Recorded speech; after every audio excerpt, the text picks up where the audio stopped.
मलिका में अदार के जीवन, बालिजलाना और कलयुग के रीति रिवाजों के बारे में क्या कहा गया है, यह विचार करने का विषय है। महर्षि व्यासदेव ने छत्रकृत संस्कृत भागवत में कलयुग के सामान्य धर्म के बारे में कई बातों का उल्लेख किया है। शुकदेव परीक्षित को जडयुग के भोजन के बारे में समझाने गए हैं।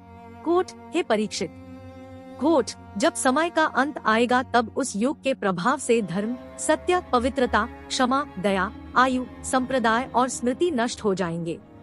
ज्ञान के युग में बुद्धिमान लोगों को अत्याचारी और अत्याचारी के रूप में जाना जाएगा। मजबूत लोग धार्मिकता और न्याय का कारण बनेंगे। पाखंडी और सूदखोरों को कायर के रूप में निंदा की जाएगी।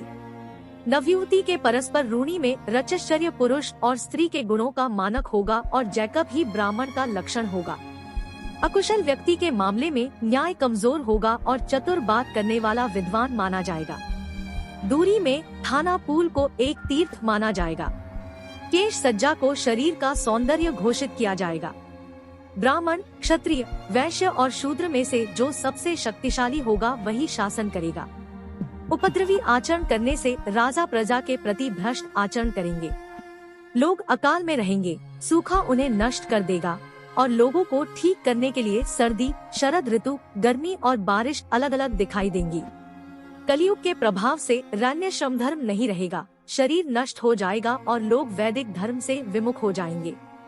इस प्रकार क्रिया के अंतिम दिनों में लोग अभिमान आदि दोहकों से पीड़ित हो जाएंगे और धर्म की रक्षा तथा सत्य की स्थापना के लिए भगवान प्रकट होंगे। एक काल युग का प्रभाव संस्कृत महाभारत में भी स्पष्ट है।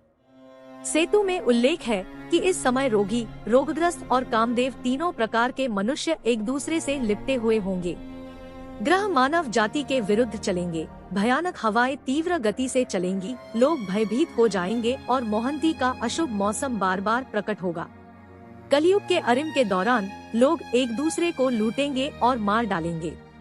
लोग दुनिया छोड़कर हीरो और चोर बन जाएंगे। किली की अंतिम अवधि के दौरान पिता सूत्र का आनंद लेगा और पुत्र अपने पिता के अनाज का आशीर्वाद प्राप्त करेगा। उस समय विषैले पदार्थ भी लक्षण माने जाएंगे। राजा लोगों को नहीं बचाएंगे, लेकिन वह उनसे और अधिक धन इकट्ठा करने की सुबह का पोषण करेगा।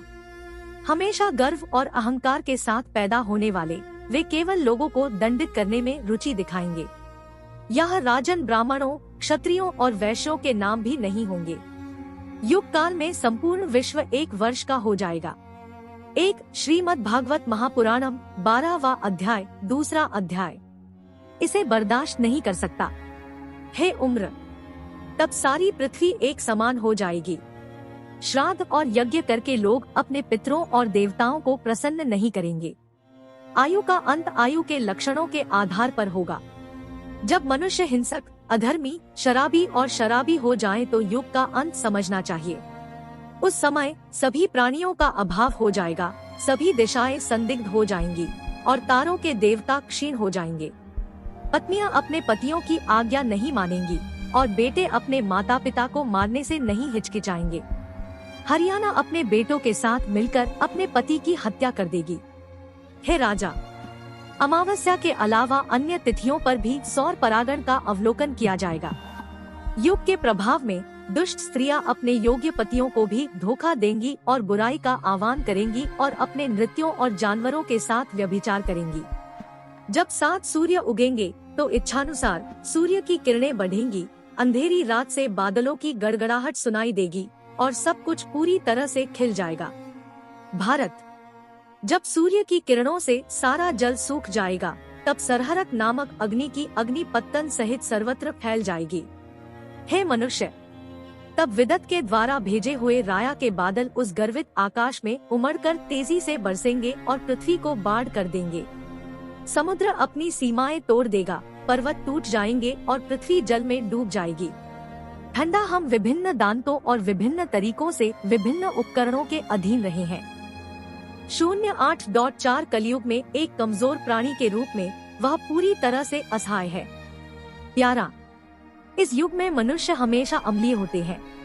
वे शब्दों का संस्थान नहीं कर सकते। उनके पास एक अनोखी आत्मा होगी। वे पैसों को लेकर चिंतित रहेंगे और हमेशा बेचैन रहेंगे। समदू में उनका अपना नहीं होगा। वे कार्रवाई झेलने में असमर्थ होंगे।